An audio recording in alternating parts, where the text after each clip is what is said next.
Everyone, welcome back to my channel. तो कैसे हो आप सब? आई होप आप सब मज़े में होंगे।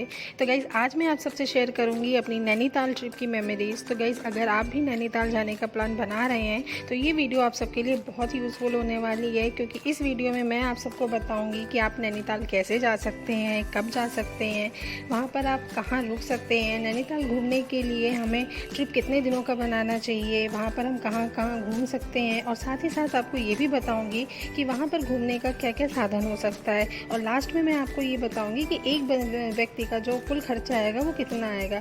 तो गाइस वीडियो को एंड तक ज़रूर देखना। एंड अगर आपने मेरे चैनल को सब्सक्राइब नहीं किया है तो प्लीज़ मेरे चैनल को सब्सक्राइब ज़रूर कर दें और बेल आइकन को प्रेस करना बिल्कुल भी ना भूलें। इससे मेरी हर वीडियो का अपडेट का नोटिफिकेशन हमको मिलता रहेगा। तो चलिए गाइस वीडियो को स्टार्ट करते हैं। तो गाइस सबसे पहले हम बात करते हैं कि आप नैनीताल कैसे जा सकते हैं। गाइस नैनीताल जाने के आपके पास 3 ऑप्शन है। पहला ऑप्शन है कि अगर मैं बात करूं तो वो है बाई ट्रेन। तो अगर आप बाई ट्रेन जा रहे हैं तो नैनीताल का जो नियरेस्ट रेलवे स्टेशन पड़ता है वो है काठगोदाम, और काठगोदाम से नैनीताल की जो डिस्टेंस है वो कुछ 35 किलोमीटर के अराउंड है।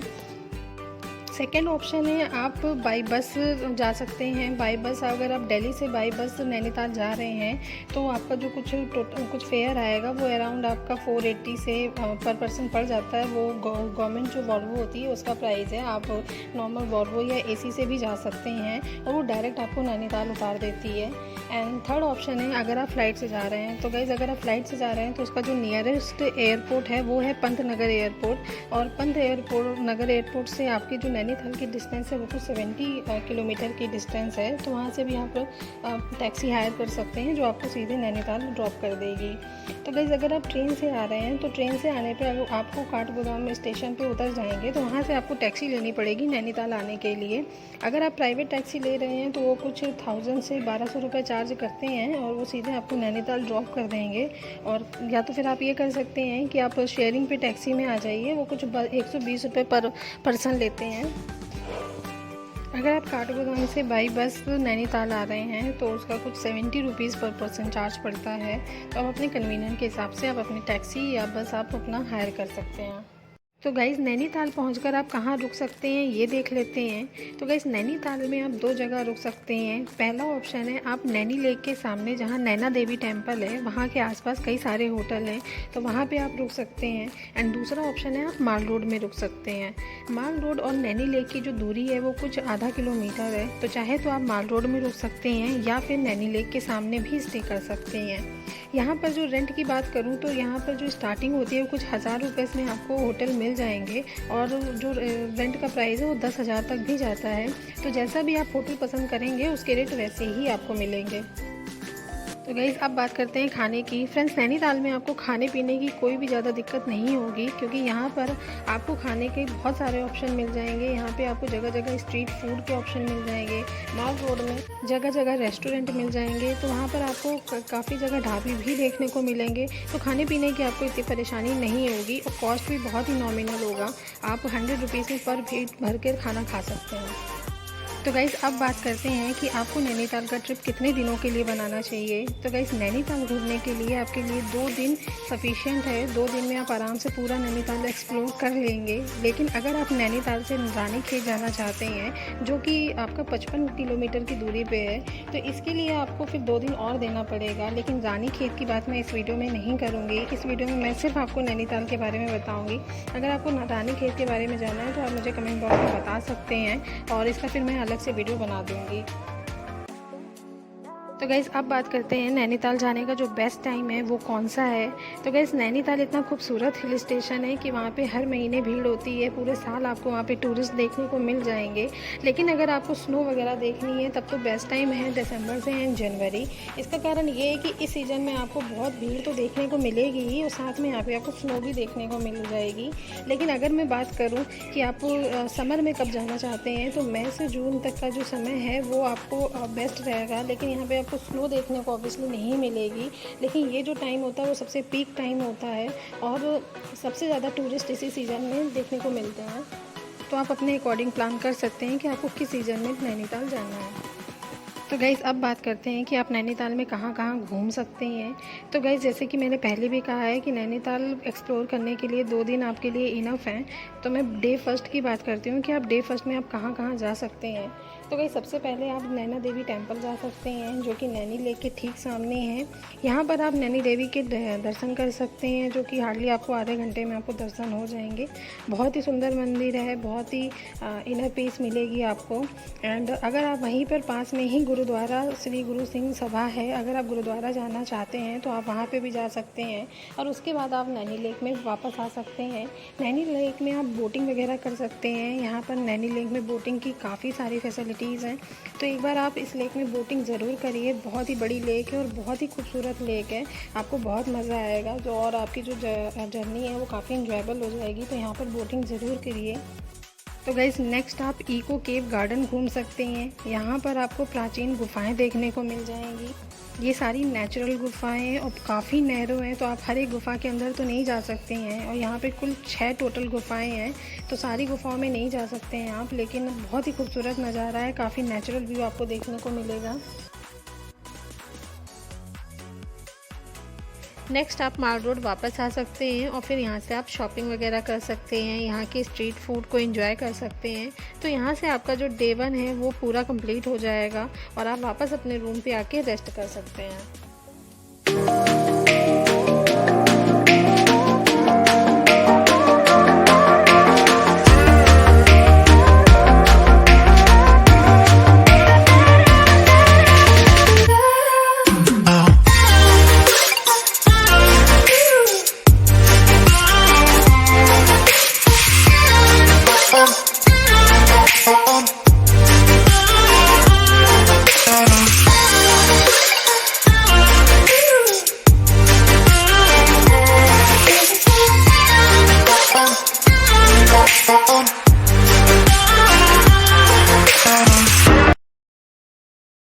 तो गाइज़ अब बात करते हैं कि आप डे 2 में कहाँ घूम सकते हैं। तो डे 2 में आप अर्ली मॉर्निंग उठकर सबसे पहले जा सकते हैं मैंगो लेक व्यू पॉइंट।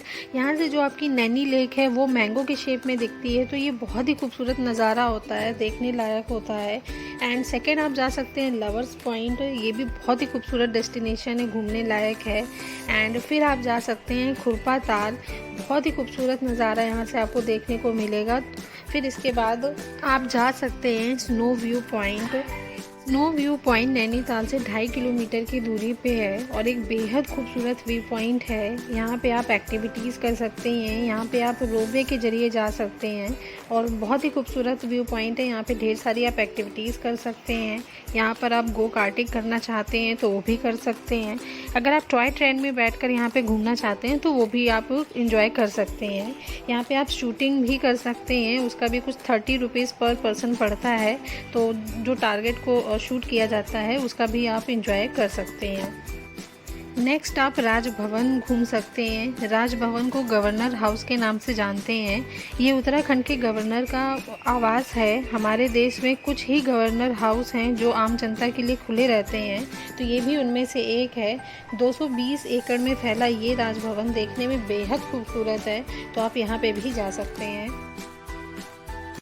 इसके बाद आप हनुमानगढ़ी घूम सकते हैं, जो कि आप भीमताल की ओर जाते हुए आपको रास्ते में मिलेगा और ये भी काफ़ी सुंदर मंदिर है। अगर आप जाना चाहते हैं तो आप जा सकते हैं। इसके बाद आप नौकुचिया ताल जा सकते हैं, भीमताल जा सकते हैं, सात ताल घूम सकते हैं। नौकुचिया ताल एक बेहद ही खूबसूरत झील है। वैसे तो नैनीताल को झीलों का शहर कहा जाता है। यहाँ पर आप घूमते घूमते थक जाएंगे, लेकिन झीलों का सिलसिला ख़त्म नहीं होगा। और नौकुचिया ताल तो काफ़ी मशहूर झील है और जस्ट भीमताल से 11 किलोमीटर की दूरी पे है और झील की खूबसूरती देखते ही बनती है। यहाँ पर आप बोटिंग भी कर सकते हैं, उसका भी एंजॉय कर सकते हैं। और फिर उसके बाद आप भीमताल घूम सकते हैं और भीमताल भी काफ़ी खूबसूरत लेक है और सात ताल भी जा सकते हैं, वो भी काफ़ी खूबसूरत लेक है। तो आप ये सारी जो कुछ झीलें हैं जो आपको ज़रूर घूमना चाहिए। बाकी तो वहाँ पे बहुत सारी झीलें हैं, पर ये कुछ झीलें हैं जो काफ़ी फेमस है, तो यहाँ पे आप ज़रूर जाएँ, ज़रूर विज़िट करें।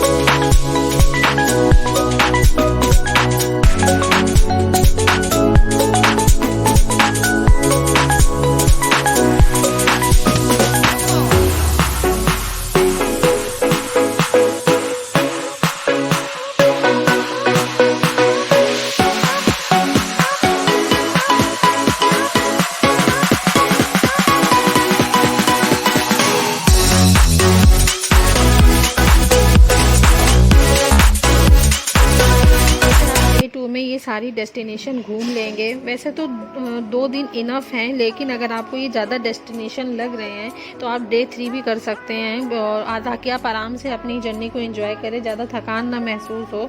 तो अकॉर्डिंग टू आप, अगर आप 2 दिन में कंप्लीट करना चाहते हैं तो आप 2 दिन में कंप्लीट कीजिए, अदरवाइज़ आप 3 दिन भी ले सकते हैं। गाइज़ लास्ट में मैं बात करूं कि आप ये सारी डेस्टिनेशन घूम कैसे सकते हैं, तो गाइज़ यहाँ पर आपके पास 2 ऑप्शन है। पहला तो आप टैक्सी हायर कर सकते हैं, और दूसरा आप स्कूटी या फिर बाइक रेंट पे लेके खुद ड्राइव करके ये सारी डेस्टिनेशन घूम सकते हैं। तो गाइज़ टैक्सी का कुछ चार्जेस होता है, कुछ वो 1000-1500 रुपये चार्ज करते हैं, और 2 दिन उसमें वो आपकी सारी डेस्टिनेशन कंप्लीट कर देंगे। और अगर आप बाइक या स्कूटी हायर करना चाहते हैं तो उसके भी अलग अलग चार्जेस हैं। कुछ स्कूटी का कुछ 700 से 800 रुपये वो पर डे का चार्ज करते हैं, और यहीं पे बाइक का जो चार्ज होता है वो 800 से 1000 रुपये का वो पर डे का अकॉर्डिंग चार्ज करते हैं। तो आप अपने अकॉर्डिंग जो आपको व्हीकल कन्वीनियंट लगे वो आप सिलेक्ट कर सकते हैं। अब बात करते हैं कि ये जो आप स्कूटी या बाइक हैं वो रेंट पे कहाँ से ले सकते हैं। तो गाइस माल रोड में कई सारी ऐसी शॉप है जहाँ पे आपको कई सारे एजेंट मिल जाएंगे जो ये सारी चीज़ें आपको रेंट में अवेलेबल करा देंगे।